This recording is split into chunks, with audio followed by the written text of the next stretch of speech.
So we start with the executive department. That's the power that's vested to the President of the Philippines. Executive power is the authority to administer the law, which means carrying them into practical operation, enforcing their due observance. As the executive, the President of the Philippines cannot legislate. The President will just execute the law as crafted by Congress. Diba? Meron naman siyang veto power kung ayaw niya dun sa batas eh. Okay? Yan. So kaya, that's the power of the President. Okay? At teka, tapos na ito. No? So daanan na lang natin very briefly. And we were talking a while ago doon sa powers of the President and the alter ego doctrine, that the members of the cabinet are the other self of the President. Why? They are appointed at the pleasure and serving at the pleasure of the President. So whenever the President is no longer pleased with them, out they go. That's why under Executive Order 180, they are prevented from organizing a union. Diba? Kasi terminus din lang naman sila ng Presidente. Now, ito hindi naman tinatanong sa bar ito, pero worth knowing that the President of the Philippines must be a natural-born citizen. That's why, for 2 elections now, there were always questions on citizenship. And it so happened na mag-ama yung question, hindi ba? Kaya noong 2004, the court ruled in Texon versus Comelec that FPJ is a natural-born Filipino citizen, so he can run for president. Kaya naging labanan, alam nyo na yan, ang Panday at ang Pandak. Okay? At noong 2016, Grace po was allowed to run because apparently she was a natural-born citizen despite the fact that she was a foundling. I think we have discussed that in citizenship. Kaya noong 2016 presidential election, ang naglaban naman, ang sabi nila, ang ampon at ang kampon. Okay? So yung ampon, kilala na natin. Ha? A registered voter anywhere in the country able to read and write. Ba't pa kayo gusto maging abogado? Pwede naman pala kayo maging presidente. Diba? I'm sure you are better than this able to read and write alone. At least 40 years old on the day of election, a resident of the Philippines for at least 10 years. The Vice President, ay hindi po yan ang Vice natin. Ito yung Vice natin. Okay. Shall have the same qualification and shall be elected in the same manner as with the President of the Philippines. Why? Unlike in the American system, the Vice President of the Philippines has no specific task under the Constitution. Unlike in the American system, there's no election for Vice President. Whoever the President who would win, he carries with him or her his or her Vice President. Para coordinated, di ba? Hindi sila naglalaban. Di katulad sa atin. Napakarami ng instances. Ang President ay galing sa ibang partido, the Vice President would come from another party. So yan, nag-aaway sila. Ang masaya lang ang buhay, si Noli de Castro. Kasi pareho sila ng partido ni Gloria Arroyo. So wala silang pagtatalunan, hindi ba? Kaya lang, the others were not so lucky. In the United States of America, in their system of government, the Vice President has a specific task. He is the presiding officer of the American Senate. Kaya walang Senate President sa Amerika. Kaya ang makapangyarihan sa legislature ay yung Speaker of the House. Because it is presumed that the Senate, being controlled by the Vice President, is pro-White House. Diba? 100 lang naman sila at 101, pati yung Vice President. Our system is different. Ang trabaho ng Vice President sa atin ay manalangin gabi-gabi. Sa kinabukasan, maayos ng bayan. Kayo naman, iba naman yata yung panalangin na gusto ninyo eh. Diba? Okay. So, the term of office, the Vice President, the President shall serve for 6 years without any re-election.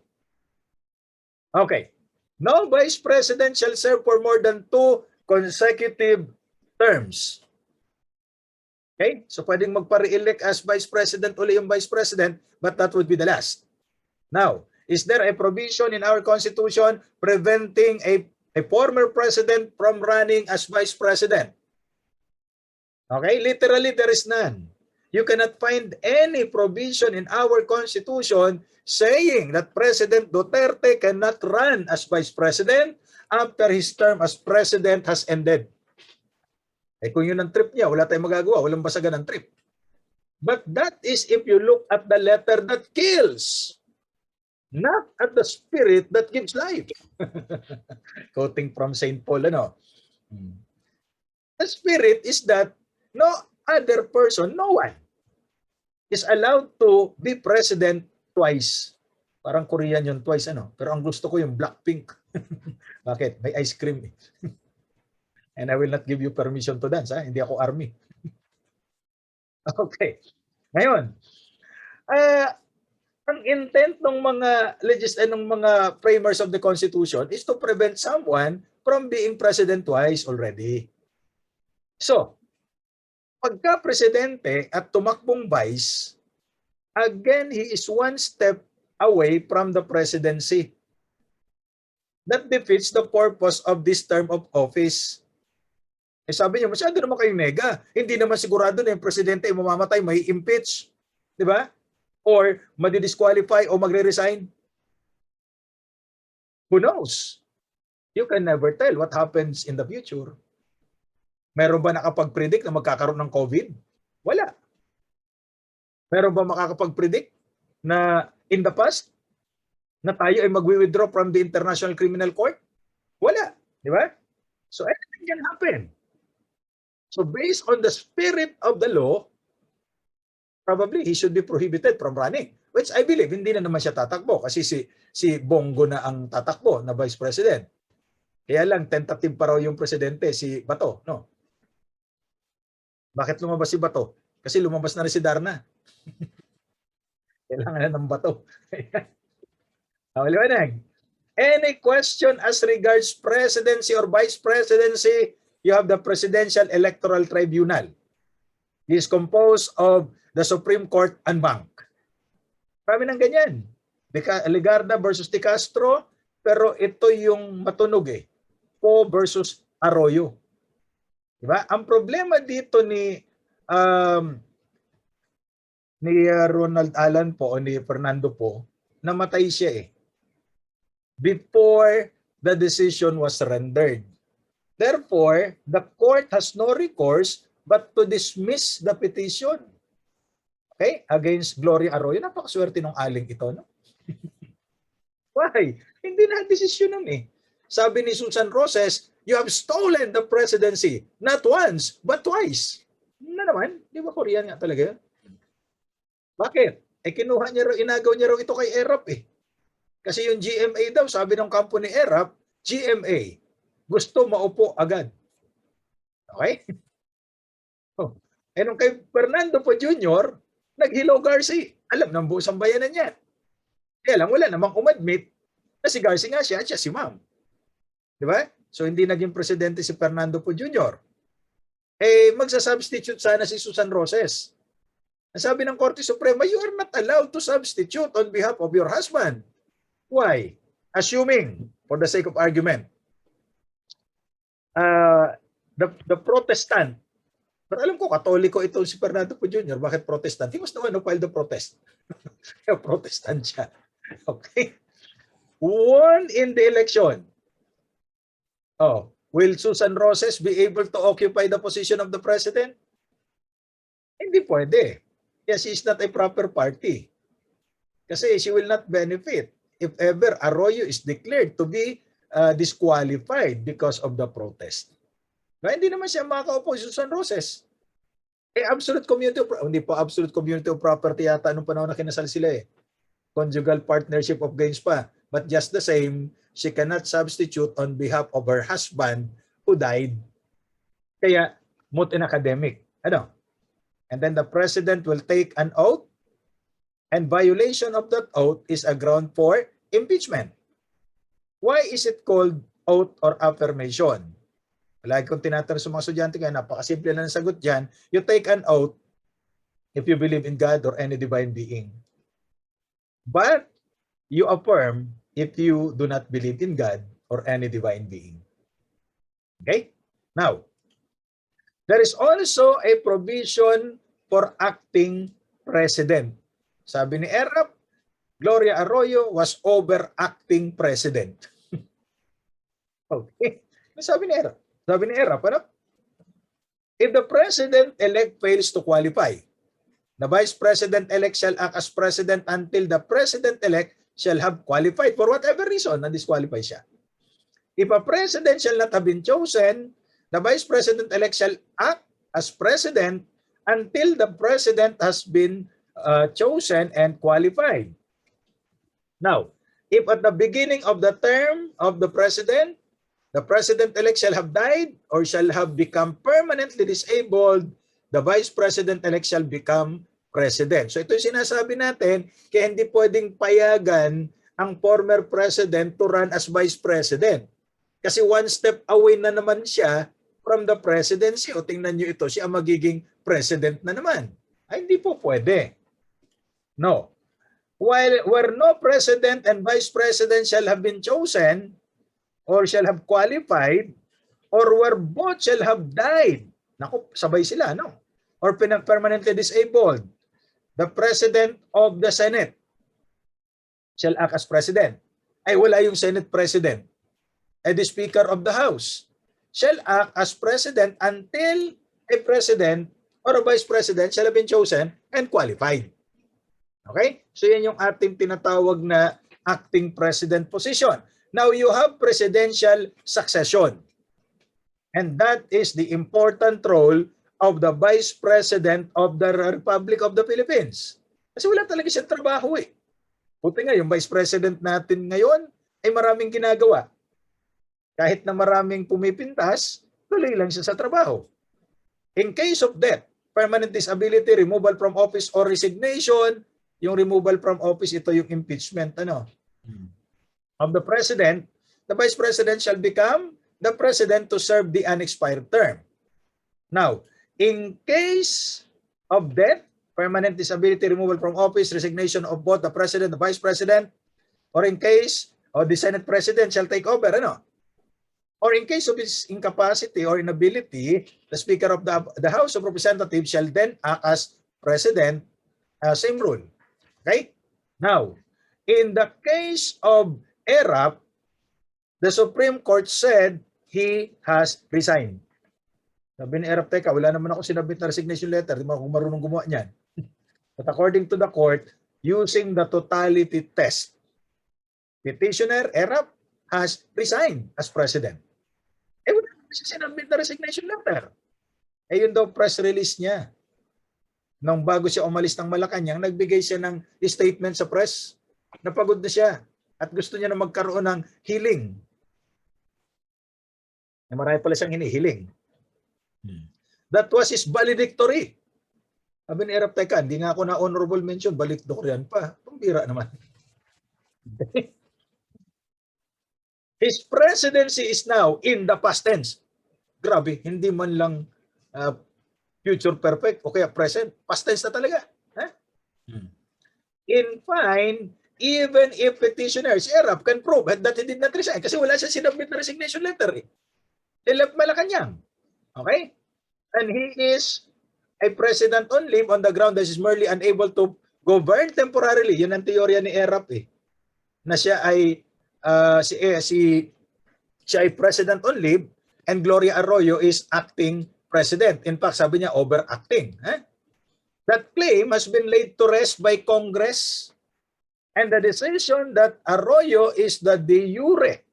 Sinabi natin de jure by the law. President made by co-equal branch of the government. Bakit? Eh kasi, na-recognize na ng Kongreso na si Gloria na nga ang Pangulo, nanumpa pa siya kay Chief Justice Davide, at yung Kongreso nag-elect na ng Vice President. So paano ba na-elect yung Vice President o na-appoint in case there is vacancy? So in the case of Gloria Arroyo, she was the Vice President Mabait si Lenny, hindi niya pinatalsik si Duterte. Hindi katulad ni Gloria Arroyo, pinatalsik si Erap. Ayan. So ito yung rule natin. Under Section 9, whenever there is vacancy in the office of the Vice President during the term for which he was elected, the President shall nominate a Vice President from among the members of the Senate or the House, who shall assume office upon confirmation by the majority vote of all the members of both houses of Congress voting separately. Ayan ha, pag gusto ng konstitusyon na separate ang voting, separate ang sinasabi. Pero pag gusto ng konstitusyon na joint voting, sinasabi niya. But in case of amendment or revision, hindi sinabi kung joint or separate voting ba ang gagawin ng House at ng Senate. Okay? Ayan. So kaya anong nangyari? When Erap, according to the court, has resigned, Gloria Arroyo assumed the presidency. That created a vacancy in the office of the Vice President. So Gloria Arroyo as the now de jure President elect or nominated Vice President o Senator Chufisto Ginggona, yung tatay. And it was submitted to the Congress and it received the majority vote of both houses voting separately. So kaya nagkaroon tayo ng Vice President Chufisto Ginggona from 2001 hanggang 2004 kasi thereafter hindi rin naging maganda yung kanilang relasyon, di ba? Later on, nag-away na rin sila. Kaya nung tumakbo ulit si Gloria Arroyo, tawag dito, kumuha na siya ng ibang Vice President and doon pumasok yung Senador Noli de Castro. Now, if there is a need to conduct special election under Section 10, the Congress shall at 10 o'clock. So ito yung procedure, Kaya hindi na natin kailangan ng designated survivor. May nag-propose ng ganyan Paibasa na nga lang mo yung konstitusyon. The Congress shall at 10 o'clock in the morning on the third day of the vacancy in the office o offices sa sabay of the President and Vice President convene in accordance with the rules, etc. within 7 days enact a law calling for special election to elect President and Vice President. So ito na temporarily wala ang Vice at wala ang Presidente, so kaya either the Senate President or in his absence or capacity, the Speaker of the House. So doon tayo magkakaroon ng special election. Gets nyo? Kasi kung nandyan pa yung Vice President, wala ka ng special election kasi may procedure tayo. So special election only will be conducted if both the President and the Vice President are permanently incapacitated, they have been disqualified, or they have been removed, or they died. Otherwise, meron tayong succession na susundin. Okay? Kasi hindi po pwedeng permanently President yung Senate President or Speaker of the House. Hindi sila elected doon Di ba? So they need to conduct a special election by creating a law. That is the provision of Section 10 calling for a special election. Paliwanag yan, Kasi ito hindi masyadong nauunawaan ng karamihan. Now, yung iba pa nga, may narinig ako, yung Chief Justice daw kasali sa succession. Hindi kasali yun. Napakaliwanag ng konstitusyon natin. Whenever the President transmits, ito naman, kapag kayong majority ng cabinet sinabi na unable na yung aming presidente na mag-perform ng kanyang duty, itatransmit ito doon sa Congress. Whenever the majority of the cabinet transmits to the Senate President or Speaker of the House the written declaration that the President is unable to discharge the powers and duties, the Vice President shall immediately assume as acting President. But in the case of Gloria Arroyo, ang sabi ng Korte Suprema, hindi na siya acting President. Kasi, kinonfirm na ng Kongreso na siya na ang Presidente, nanumpa na siya before the Supreme Court, at eto na, di ba? Nagkaroon na ng bagong Vice President. So that is an affirmation by a co-equal branch of the government that Gloria Arroyo was the de jure President. So natapos doon ang istorya. Now, is the President immune from suit? In re Bermudez, it is equally elementary that the incumbent presidents are immune from suit or from being brought to court during the period of their incumbency and tenure. Why? Kasi pagka pwede mo idemanda ang presidente, wala na siyang inakasikaso, kundi harapin yung mga asunto sa kanya. Hindi na makapagtrabaho ang presidente ng matino. Hindi ba? Now, the immunity, however, can be waived. In the case of Sullivan versus Macasyar, pwedeng i-waive yan. Ito naman yung kaso ng libel na ipinail ni Cory Aquino. Hindi ba? Moreover, there's nothing in our laws that would prevent the president from waiving the privilege. So kung gusto niyang harapin yung mga asunto, pwede. So if so minded, the president may shed the protection afforded by the privilege and submit to the jurisdiction of the court. However, the choice of whether to exercise the privilege or to waive it is a prerogative of the president. No one can tell the president that. Okay? Now, if it is a decision that cannot be assumed and imposed by any other person except the president himself. Okay? Now, what about a former president? Is she immune from suit? Teka, parang nagpalit ng kulay si Aling Glo, nag-pink na rin siya. Nakikiuso ba siya? Si Lenny ba iboboto nito at naka-pink? Sabagay, pati yung kandidato ng PDP laban, si Bato, di ba? Makaleni ito eh. De La Rosa. Ano ba yung rosa sa Tagalog? Di ba? Pink? Okay.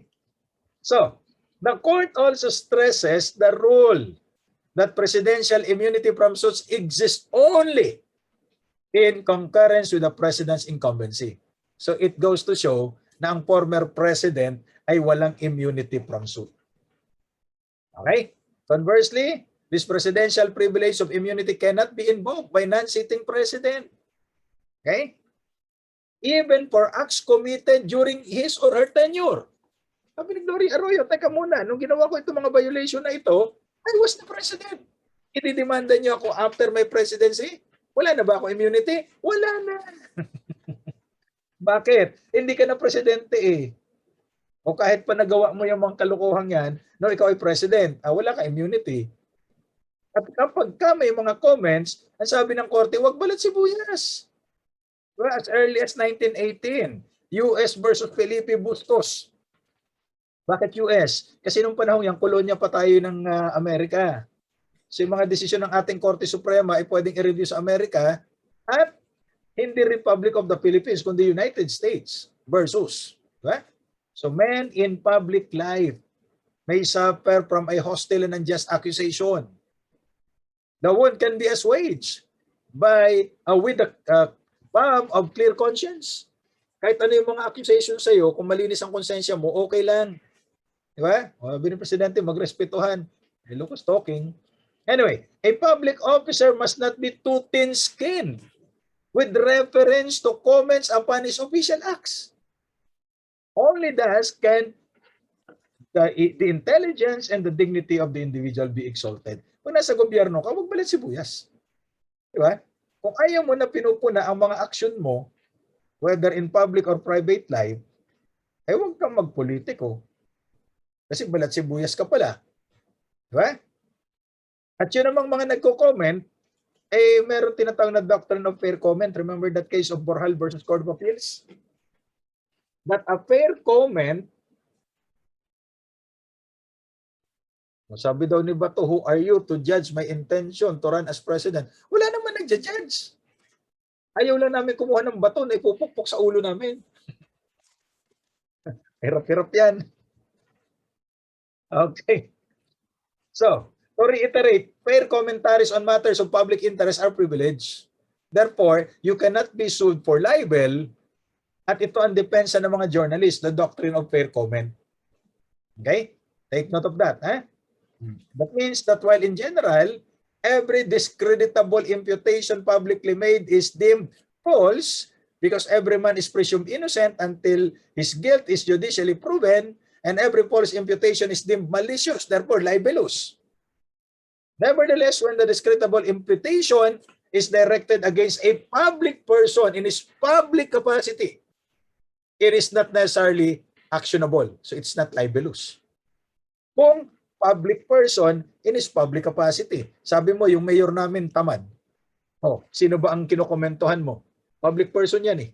At napakalawak ng tinatawag nating public figure. Ano? And in order that such discreditable imputation to a public official may be actionable, para pwede siyang kasuhan, it must either be false allegation of fact or a comment based on false supposition. If the comment is an expression of opinion, based on established facts, tulad dito, sinasabi si Duterte, tuta ng China. Ito bang mamang ito ay pwedeng kasuhan? Ang sagot, hindi. Doctrine of fair comment. Kasi malamang may basis naman siya. Diba? Ayan. However, ito naman, in the case of Tulfo versus People, opo, convicted for libel. Bakit? Itong hindi si Rapi Tulfo, Irwin Tulfo yata ang involved dito. No? Basahin nyo na lang yung kaso. Ito yung citation. The exercise of the right of any right enshrined in the Bill of Rights indeed comes with an equal burden of responsible exercise of that right. Every right implies responsibility. There is no such a thing as unbridled or unlimited rights or absolute right. Diba? Pag may right ka, may obligasyon ka. So freedom of the press, kasama daw dyan yung responsibility of the press. Kasi ang komentaryong sinulat dun sa column nitong si Mr. Erwin Tulfo, if I'm not mistaken, ay based on supposition dahil hindi niya man lang namit pala itong Commissioner of Custom yata ito na hindi niya man lang namit at hindi niya kilala. So anong pinagbasehan niya? Allegation. Therefore, sabi ng korte, abay libelous yan because that is not a fair comment. Okay? So fair comment nga hindi unfair comment. Now, the President and Vice President shall not receive any other emoluments from the government or any other source unless otherwise provided in the Constitution. He shall not hold any other office or employment. Sarap ng buhay niya, ano? Ay sa dami naman ng problema ng Office of the President, ano? Shall not directly or indirectly practice any other profession. Ya siguro nakalimutan na kung paano maging lawyer dahil hindi nga pwede mag-practice eh. Ayan. Participate in any business. Pwede nga. Be financially interested in any contract or any franchise or special privilege granted by the government. Di ba? Kasi makaka-influensya siya. Siya ang presidente. Takot lang ng mga taong kausap niya. Shall avoid conflict of interest in the conduct of their business. Kaya nga, pinagpa-file ng SALN, hindi ba? Ang presidente hindi rin pwedeng mag-appoint ng kanyang spouse or relatives by consanguinity. Consanguinity by blood, ano? Blood relationship. Affinity. Ito yung by reason of marriage. Up to what civil degree? Fourth civil degree. As members of the Constitutional Commission, Office of the Ombudsman, Secretary, Undersecretary, Chairman, Head, Bureau, etc. So bawal. For your guidance, hanggang saan ba yung degrees of relationship? Ito, tingnan nyo. This is the degree of relationship. First, second, third, fourth degree. By affinity and consanguinity, pinagsama na. Okay? So you can take a picture para may guide kayo. Kasi laging lumalabas yan, third degree, fourth degree. Ang ano ba yan? Okay? So you can take a picture para may guide kayo. Now, when the president appoints a relative, we call that nepotism. However, nepotism has exceptions. Okay, later on I will discuss that. Under Presidential Decree 807, na Civil Service Decree, pinagbabawal po yung nepotism kung relative siya by the appointing authority, the recommending authority, chief of the bureau or office, or person exercising immediate supervision over the appointee. If is related within the third degree of either consanguinity or affinity. Pero ang presidente up to fourth civil degree. Ano? Ngayon, there are exceptions to this. The rule of nepotism shall not apply to a teacher, public school teacher. Kahit yung nag-appoint sa'yo, tatay mo yung principal, edi okay lang. A physician, Okay? Kasi lahat yan kailangan natin lalo na kayo, mga physician, di ba? And members of the armed forces. Kasama ba ang pulis dyan? Hindi kasali. Kasi nung panahon na yan, ang members of the armed forces, panahon ni Marcos, kasama ang pulis kasi PCINP yun eh. Component siya ng AFP. But right now, the police is different from the military. So dahil AFP nakalagay dyan, hindi kasama ang pulis. Maliwanag. Now, the President has the power of general supervision over local government units. He shall ensure that laws are faithfully executed until and unless a law is declared unconstitutional. The President has the duty to execute them regardless of his doubt as to its validity. Di ba? Kaya sabi ng Presidente, kayo COA, huwag kayong mag-plugging. Ay, kung titingnan natin itong kapangyarihan ng Presidente na ito, regardless kung agree siya sa ginagawa ng COA o hindi, for as long as it is the system, hindi niya po pwedeng hindi ipatupad yan. Okay? Now, the President has the power to appoint. That means to select individual who is to exercise a function of a given office. Now, you have different kinds of appointment. You have permanent appointment. It is extended to a person who possesses the necessary eligibility and educational qualification. Therefore, he enjoys security of tenure. What is security of tenure? That he cannot be dismissed without cause and without due process. Okay? May mga temporary appointments. Maybe due to the exigencies of the service, he needed to be appointed in order to fill up a vacancy. But while it is a needed position, the appointee may not be eligible. So kaya temporary muna siya. Now what about a regular appointment?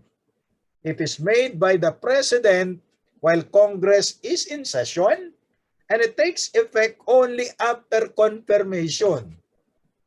So hindi pa siya permanente dyan kasi hindi pa kino-confirm ng Commission on Appointment. Okay? And once approved, it shall continue until the end of the term of the appointee unless revoked by the President in some cases. Kasi kahit kinonfirm na ng Commission on Appointment, ayaw na pala ng Presidente dun sa kanyang secretary, di pwede niyang paalisin. Okay? What about an ad interim appointment?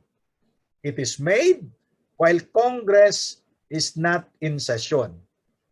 The difference is it takes effect immediately. Okay? Now, if this approved by the Commission on Appointments or upon the adjournment of Congress, tapos na yon. Okay? But immediately effective na yan. It is deemed bypassed through inaction and deemed disapproved by the Commission on Appointment. Okay. Now, an ad interim appointment is a permanent appointment. Hindi ito temporary. It takes effect immediately and can no longer be withdrawn by the President once the appointee has qualified into office. But take note, hindi to forever kasi isasubmit pa ito sa Commission on Appointment But that does not alter the permanent character. Sabi, hindi na pwedeng bawiin ng Presidente dahil ad interim appointment yan. Antayin mo na lang yung Commission on Appointment na i-disapprove yan. Okay? The Constitution itself makes an ad interim appointment permanent in character by making it effective until disapproved by the Commission on Appointment or until the next adjournment of Congress. Of course, you know the concept of adjournment. Okay? Now, an ad interim appointment cannot be withdrawn by the President.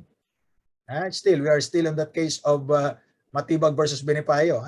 Ito yung appointment ng chairman ng COMELEC, yung dating chairman Alfredo Benipayo. Ina-question ng isang abogado doon sa COMELEC, itong si Atty. Matibag. Now, the ad interim appointment remains effective until such disapproval or next appointment, signifying that it can no longer be withdrawn by the President. The fear that the President can withdraw or revoke at any time for any reason, an ad interim appointment is without basis. Hindi na pwede i-revoke ng Presidente yan. Okay, kasi ad interim yan. Unlike the regular appointment, pwede niyang palitan. Kasi magiging effective lang yung appointment sa regular appointment upon approval by the Commission on Appointment. Baliktad, di ba? Ngayon, what about a bypass appointment? Under the rules of the Commission on Appointment, a bypass appointment can be considered again if the President renews the appointment. So pag na-bypass, hindi nila inaksyonan, hindi inapprove, hindi rin naman din is-approve, so na-bypass. So the President can still reappoint that appointee. It is well settled in this jurisdiction that the President can renew an ad interim appointment if bypassed by Congress, by the Commission on Appointment. Now, an ad interim appointment, however, is different from acting appointment.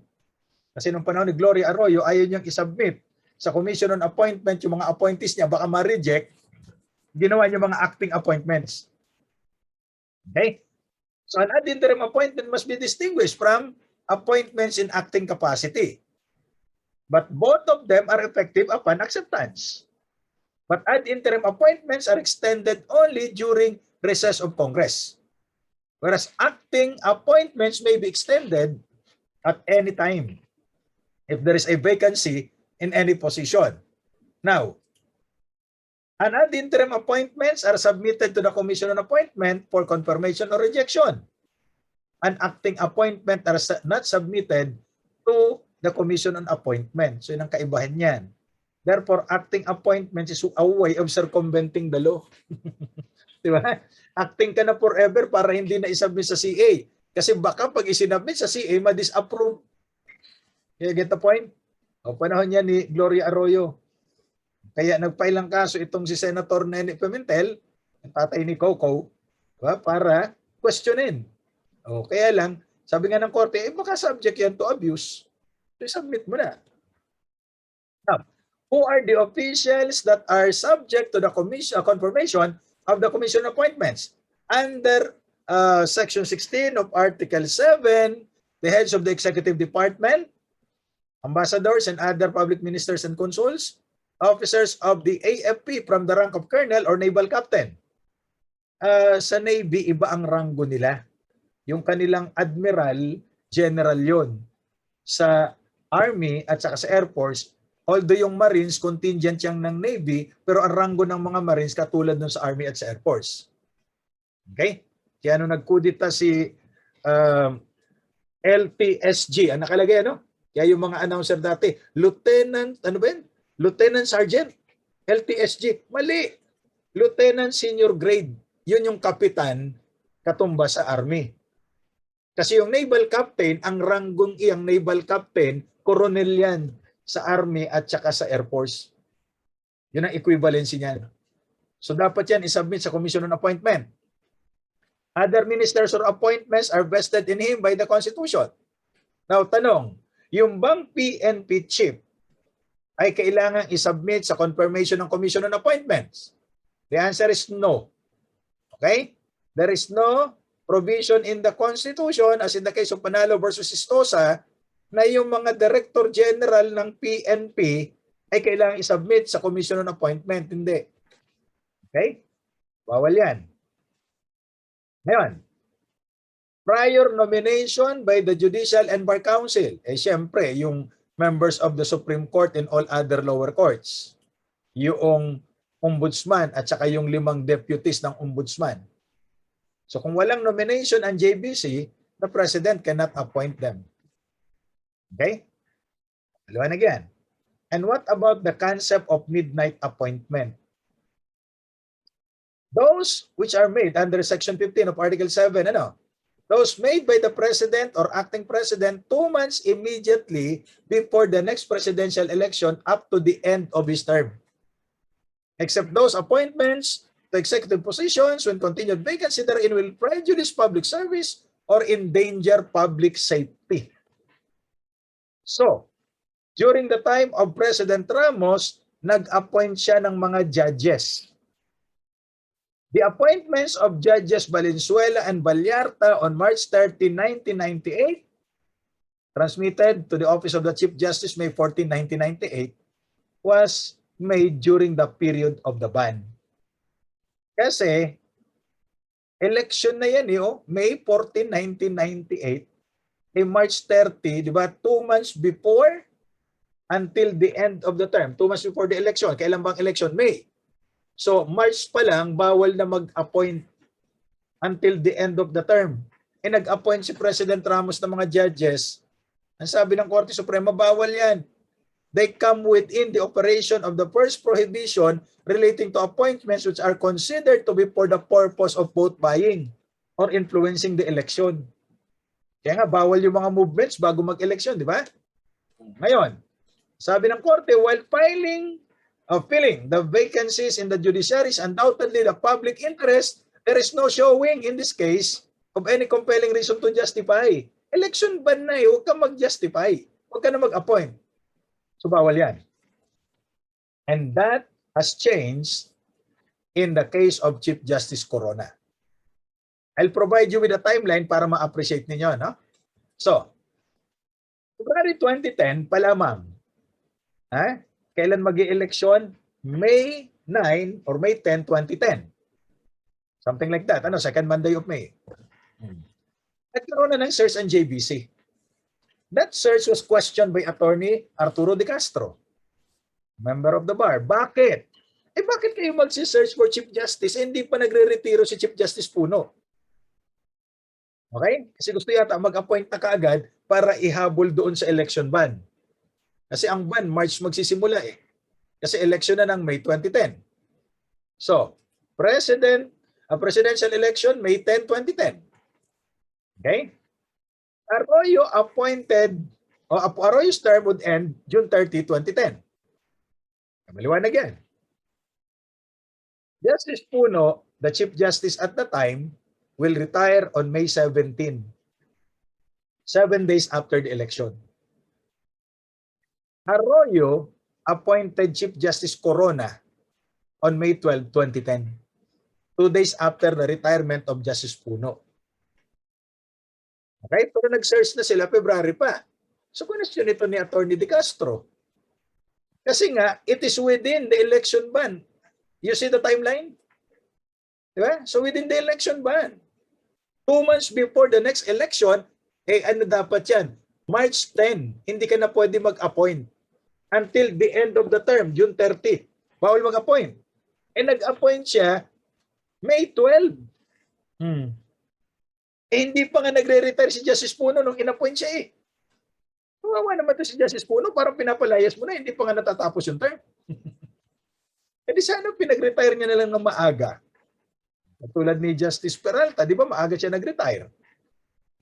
Ito hindi Now, kaya lang ang sabi ng Korte Suprema, alam nyo, as can be seen, Article 7 is devoted to the executive. Okay? And among others, it lists the powers vested by the Constitution to the President. The presidential power of appointment is dealt with in sections 14, 15, and 16 of the article. Article 7 is dedicated. Article 8, on the other hand, is dedicated to the Judicial Department and defines the duties and qualifications of the members of the Supreme Court, among others. Okay? So, at ang sinasabi daw dyan, etc., ay dinajustify na dapat i-fill up ito. Section 9, ang sabi dyan, i-fill up yan within 90 days from vacancy. O balikan ninyo yung kaso ng Villarta at saka Valenzuela. Ang sabi ng Korte Suprema, hindi naman kailangan i-fill up yan. In other words, wala na yon. This is now the new ruling. Okay? Kasi daw, at the framers, ito po yung president ng Constitutional Commission na ipinipresent kay President Cory Aquino, yung 1987 Constitution, Justice Cecilia Muñoz Palma. Okay? So had the framers intended to extend the prohibition contained in Section 15 of Article 7 to the appointments to the Supreme Court, they could have easily and explicitly done so. So kung gusto raw ng mga framers ng Constitution na yung prohibition ay ilagay din sa appointment sa judiciary, dinilagay din niya sa Article 8. Diba? So napakadali naman daw ilagay niyan Therefore, kung wala ito dun sa Article 8, nasa Article 7 lang, hindi nito cover ang appointment sa judiciary. Kala ko gagawin din ni Pinoy Di ba? Na bago siya umalis, mag-appoint siya ng justice. Hindi naman nagawa kasi wala yatang vacancy. Di ba? So in other words, kahit na may election ban, ito ang sinasabi ng kasong ito, ha? Kahit na may election ban, pag may vacancy sa Supreme Court, pwede mag-appoint ang presidente kahit may election ban. Kasi yung prohibition is only in Article 7, it is not found in Article 8. Therefore, you cannot apply it to the appointments to the judiciary. That's very clear. Okay? May tanong? Wala. Now, the president has the power to appoint. He also has the power to remove the appointee. However, there are positions in the government who were appointed by the president, yet the president cannot remove them because there is a particular method of removing them under the Constitution. Example, impeachment. Okay? Now, the president can appoint members of the judiciary and the ombudsman, yet he cannot remove them from office except if they are impeached. Now, the power of control. Take note of the case of Mondano versus Elbosa. The power of an officer or alter, modify or nullify or set aside what the subordinate officer had done in the performance of his duties to substitute his judgment for that of his subordinate. Diba? That is the power called control. The president control the executive officers from cabinet members to the lowliest clerk. Okay? And control is essentially the power to alter or modify, set aside. Yun na nabanggit na kanina, no? That is the case of Biraugo versus Truth Commission. Na-create ni Pinoy right after he assumed office in 2010 to investigate the alleged anomalies of the previous administrations. Sabi naman ng korte, bakit nililimit yun lang doon sa nakarapat, hindi doon sa lahat ng presidente? Naku, nanginig yung mga dating presidente. Baka pati sila maimbestigahan. Okay? Now, an officer in control lays down the rules in doing of an act. If they are not followed, he may in his discretion order the act undone or redone by his subordinate. Or he himself may do it. Diba? Kasi hindi ginawa ayon sa gusto niya eh. Di ikaw na gumawa. And you have this doctrine of qualified political agency. That all executive administrative organizations are adjuncts of the executive department. Okay? The acts of the heads of the executive departments were performed and promulgated in the regular course of business, or unless disapproved or reprobated by the chief executive, are presumptively the acts of the chief executive. The alter ego doctrine again. Okay? So, we proceed to the supervision power of the president. Is the supervisor of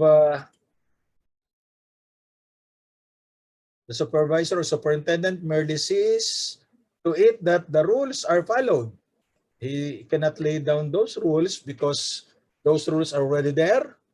If the rules are not observed, he may order the work done or redone, but only to conform to the prescribed rules. The president as a supervisor has no judgment on this matter except to see to it that rules are followed. The case of Drilon versus Lim.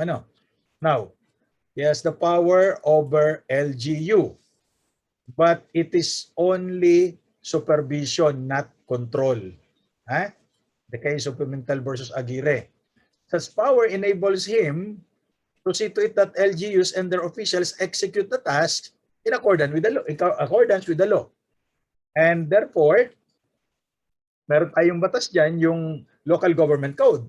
At hindi po pwedeng magpagawa ang presidente ng mga bagay na wala doon sa batas. And while he may issue advisories and seek their cooperation in solving economic difficulties, the president cannot prevent the LGU from performing their tasks and using available resources to achieve these goals. Kaya minsan yung mga deklarasyon ng presidente, tingnan natin kung ito ba pinapayagan ng Korte Suprema sa mga desisyon. Sabi ng presidente, pag hindi nyo gagawin yung trabaho ninyo, ako ang gagawa. Pwede siguro. Kaya lang, hanggang within the limits provided by law lamang. Thus, withholding a portion of the internal revenue allotment legally due to them cannot be directed by administrative fiat. Ibig sabihin yan, order. Ano? So, naalala pa ninyo yung Mandanas ruling, ha? Na hindi immediately dapat i-release yung mga internal revenue allotments ng local government units. Hindi yan pwedeng i-withhold. Kasi automatic dapat yan. Okay? Di kailangan nakikiusap ang LGU para i-release ito ng executive department. Kasi ang pera nandun sa budget and management, hindi ba? Tsaka nasa national treasury. So dapat i-release yan. Now, the president has military powers. What are the military powers of the president? As commander-in-chief of the armed forces, he has the power to call out the armed forces to prevent or suppress lawless violence, invasion, or rebellion. He can also organize court-martial and create military commissions. Now, in the case of David versus Arroyo, di ba itong si Randy David, the Constitution grants the President a Commander-in-Chief a sequence of graduated powers. Sunod-sunod ito, no? Hindi po pwedeng baliktarin. So, ang mauuna rito, calling out power. Okay? The calling out power, the power to suspend the privilege of the writ of habeas corpus, and the power to declare martial law. Those are the graduated powers of the Commander-in-Chief. Now, owing to her vast intelligence network, she is in the best position to determine the actual condition of the country. Kasi nung panahon ni Gloria Arroyo, nagdeklara siya ng state of emergency. Pero wala yata siyang dineklarang martial law. Now, during the time of President Estrada, he also called out the armed forces. Okay? At ang ginawa niya, yung contingent ng Marines, sinamahan yung mga pulis na magpatrolya sa streets of Metro Manila. The Integrated Bar of the Philippines questioned it, alleging among others that it is a violation of the constitutional mandate that civilian authority is at all times supreme over the military. Because the Marines ay military yan. Yung police, ano ba ang nature ng police under Article 16 of our Constitution? National in scope, civilian in character. Okay? But according to the court, this is clear from the intent of the framers of the Constitution that the President may call out the armed forces. The full discretionary power of the President to determine the factual basis for the exercise of the calling out power is also implied and further reinforced in the rest of Section 18, Article 7. Ito yung military powers of the President, as in the case of David versus Arroyo, yung graduated power, calling out power, the power to suspend the privilege of the writ of habeas corpus, and the power to declare martial law. Okay? Now, what about the martial law powers of the President?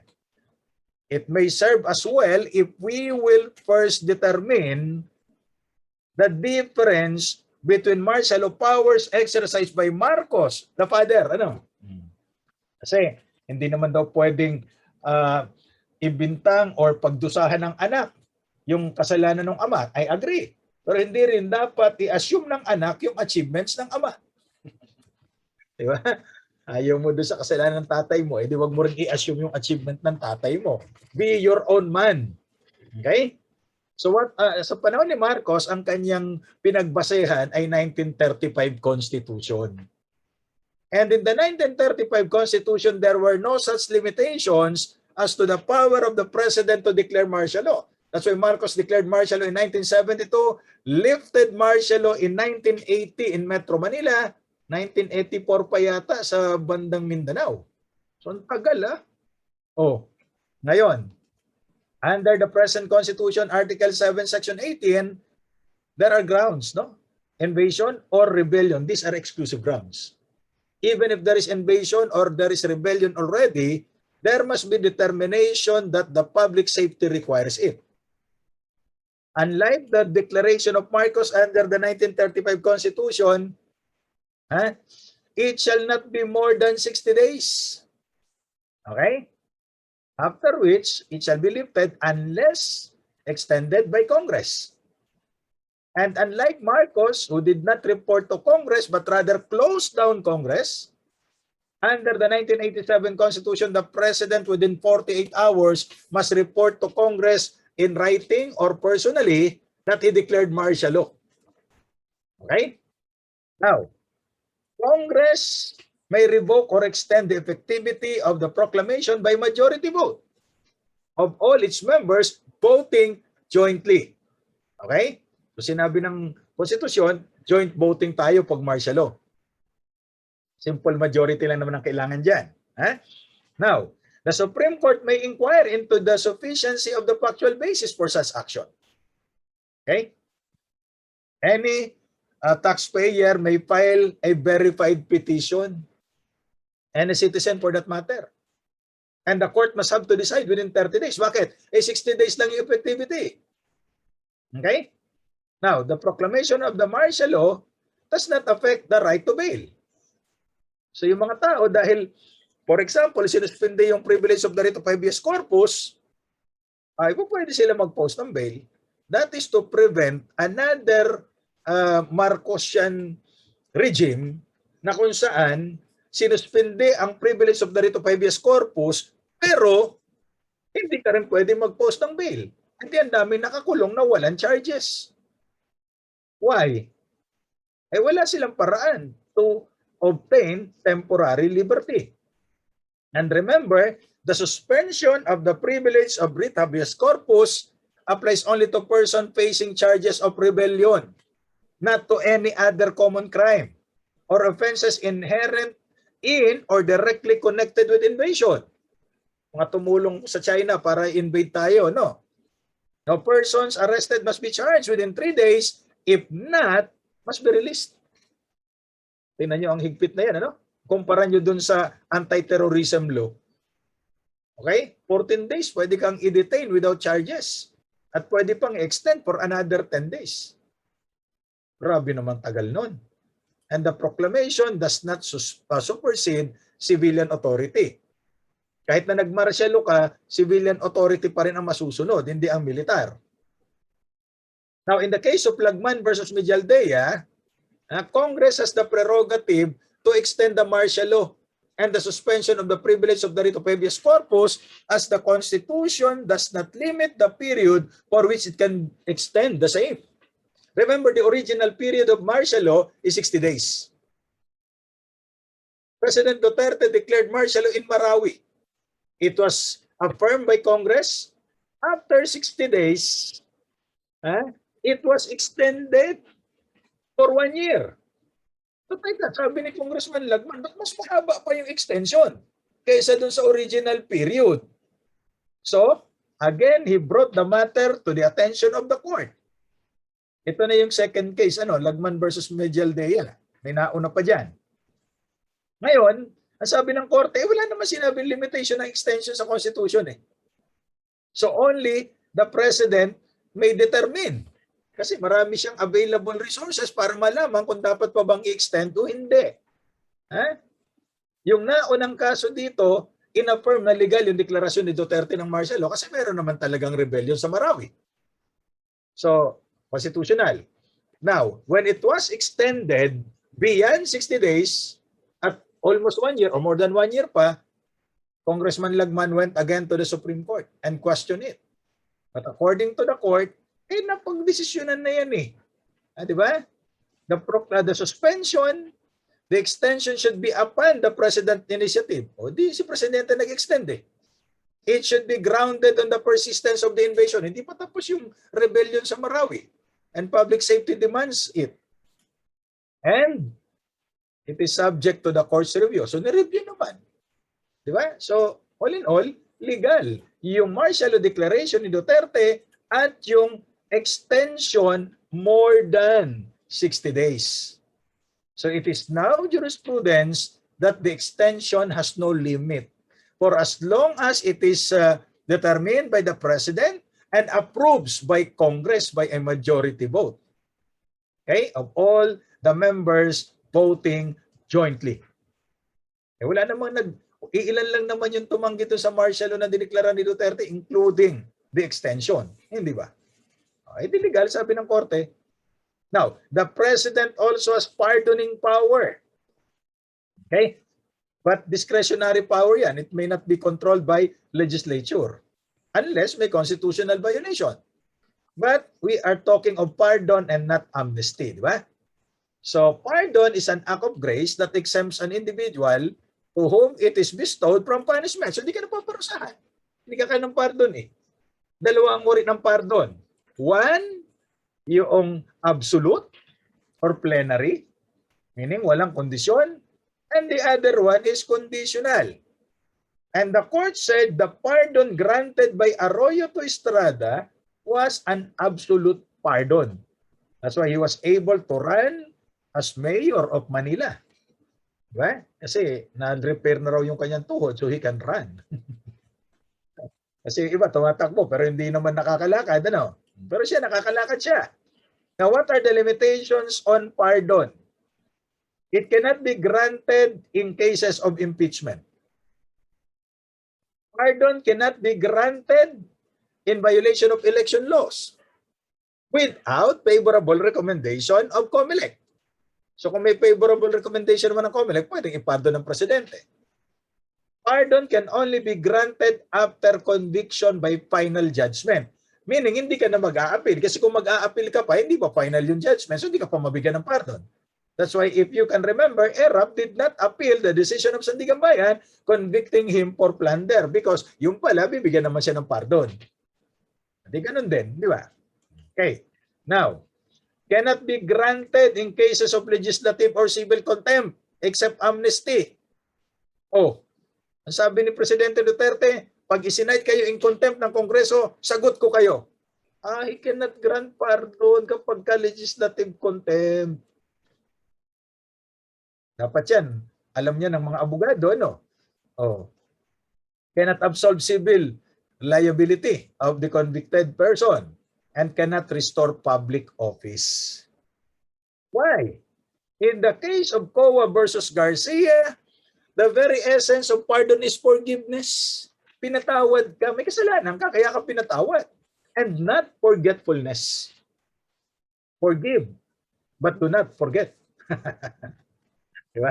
Yan daw ang problema ng ating mga misis, no? They can easily forgive, but they do not easily forget. Kaya daw ang PBOX ay naghahanap ng mga female employees yata. Bakit female employees? Kasi daw magagaling sila maghanap ng faults. Tama ba yun? Parang magagalit yung mga babae sa atin yan. At saka yung DPWH kasi magagaling din daw sila maghukay. Kasalanan mo many years ago, naku, hukayin yan. Pilit, ano. Ayan. So, pardon does not erase the fact of the commission of the crime and conviction thereof. Diba? Pardon frees the individual from all the penalties and legal disabilities and restore him to all his rights, civil rights at that. Now, unless expressly grounded on a person's innocence, it cannot bring back lost reputation or honesty, integrity, and fair dealing kasi may conviction eh. Take note, in pardon, may conviction. So hindi totoo na wala siyang kasalanan. Pinatawad lang siya. But since pardon does not generally result in automatic reinstatement of the offender, he has to apply for reappointment. And nag-apply siya for reappointment, na-reappoint. Is he entitled to back wages? No, may conviction ka eh. Buti ka, pinatawad ka eh, di ba? Yan. Now, ano naman ang kaibahan ng commutation? Commutation is, ito yung panahon na wala kang kotse, nag-strike yung mga jeep o walang masakyan, o kaya walang LRT, yan, commutation ka muna sa bus. And then, ito yung reduction or mitigation of penalty. So normally, ina-apply ito dati pag death penalty, binigyan ng commutation o di life imprisonment na lang. Ano? Tinabababa. Now what about reprieve? Postponement of execution. Yan yung biglang, alam nyo dati yung mga pelikula, no? Nabibitayin. Bibitayin. Ano ba? Bitay. Iuupo na masilya elektrika o kaya ihiga dun sa lethal injection chamber. Biglang magre-ring. Sabi ng presidente, huwag muna ngayon, bukas na lang. Ayan, reprieve yan. Pero that is prolonging the agony, di ba? and parole. Naku, may tinanong na presidente, Mr. President, what are you going to do with the parole system? Sabi niya, parole. Well, I'll hang them during Christmas. Parole nga naman. Ano ba yung parole? That releases the individual from imprisonment. Alam nyo, ito, i-relate nyo rito yung application noong indeterminate sentence law, hindi ba? Na pag na-serve niya na yung minimum, qualified na siya for parole, but it needs the recommendation of the boards of pardon and parole ng DOJ. So pag inirekomenda sa presidente, pinirmahan ng presidente, release siya on parole. Parolado siya, no? Ngayon, ang problema, nung panahon ni Marcos, nagbibigay ng parole pag December. Eh, siyempre nga naman, para in time for Christmas, ano? Kakala nung iba ang parole, pang December lang talaga.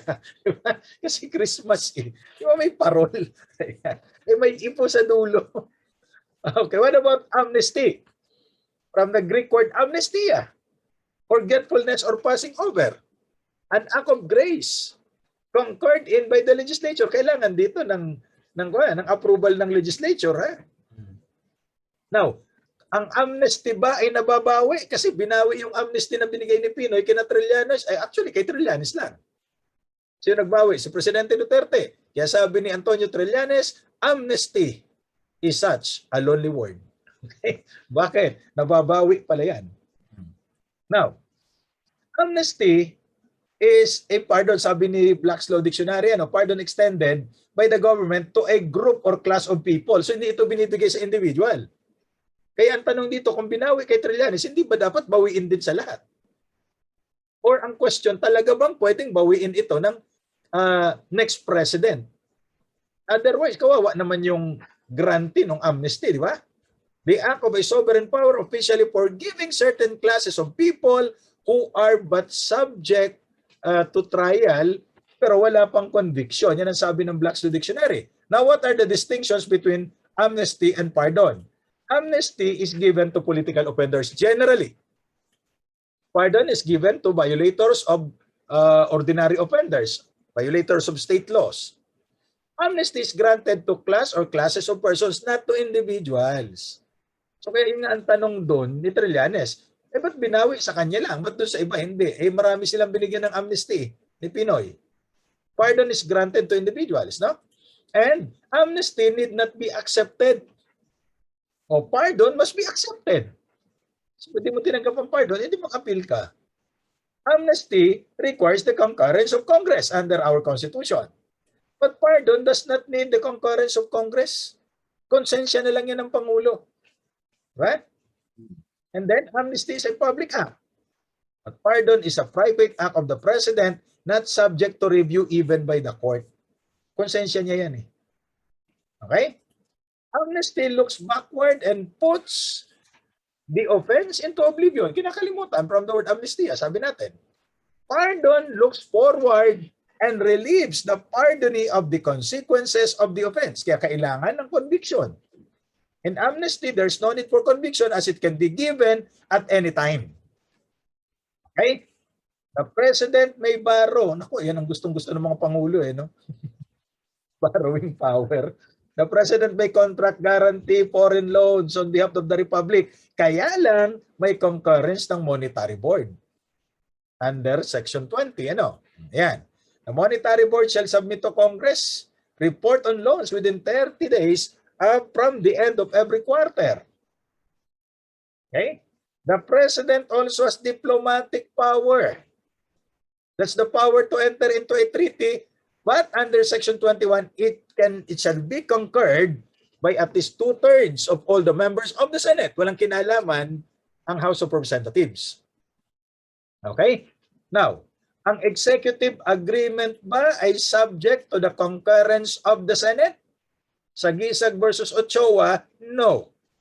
Only a treaty is subject of the Senate concurrence. But an executive agreement need not have the concurrence of Congress. Ito yung EDCA, Enhanced Defense Cooperation Agreement, deemed an amendment to the VFA. Ang VFA, di ba? Yung Violent Forces of America. Ano yun? Visiting Foreign Aggressors. Ay, hindi. Visiting Forces Agreement. Ayan. Now, when the President enters into a treaty, he needed the concurrence of the two-thirds vote of the Senate. But when the President withdraws from a treaty, does he need the same concurrence? This is the case when the President withdrew from ICC or the International Criminal Court. Okay? Kasi alam nyo, under investigation no? So nag-withdraw. So ang tanong nitong si Senador Kiko Pangilinan, at ang respondent ay si Alan Peter Cayetano because at the time, he was the Secretary of Foreign Affairs. Okay? So ang sabi ng Korte Suprema, speaking through Justice Leonen, while the Philippine Constitution provides that a vote of two-thirds of all the members of the Senate is required in ratifying a treaty, there is no similar specification for withdrawal from a treaty. Therefore, it is vested to the President alone to withdraw from a treaty. Okay? The President as a primary architect of foreign policy is subject to the Constitution, and also take note, nung miyembro kasi tayo ng International Criminal Court under the Rome Statute, Congress enacted a law, Republic Act 9851. What is that? That is our act on crimes against humanity, war crimes, and the crime of genocide. So, yun namang crimes na yon ay jurisdiction ng ICC. Genocide, war crimes, crimes against humanity. Yun yung kaso ni Presidente Duterte sa ICC. At yung aggression. Now, ang sabi ng Rome Statute, the ICC acquires jurisdiction over the accused if the national court is unable or unwilling to prosecute. So kaya kahit daw nag-withdraw na tayo sa ICC, may paraan pa rin tayo para i-prosecute ang mga crimes na ito under our judicial system because we have a law. That is Republic Act 9851. So kahit mag-withdraw tayo, okay lang. Dahil meron tayong paraan to prosecute these crimes. Okay? So kaya, jurisprudence na.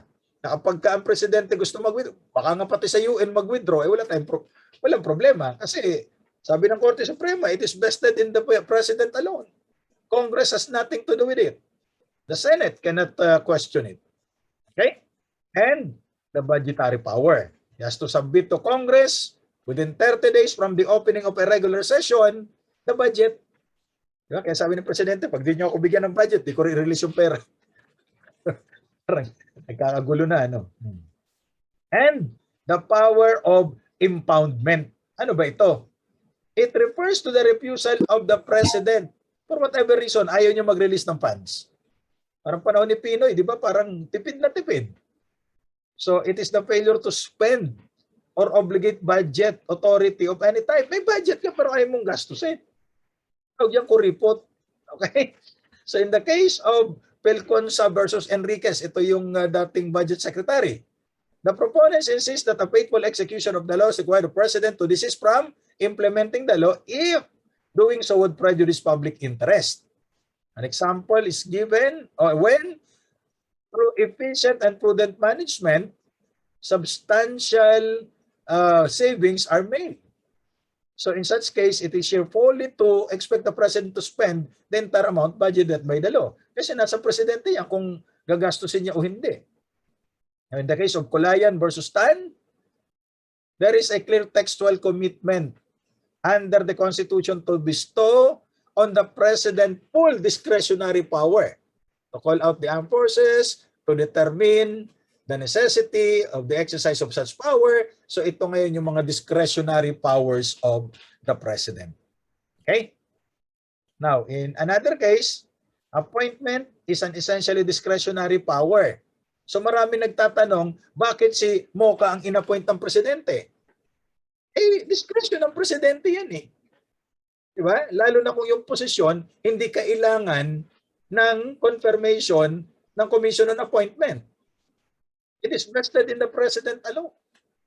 Ikaw ba, ang Presidente, mag-a-appoint ka ng taong hindi mo kilala?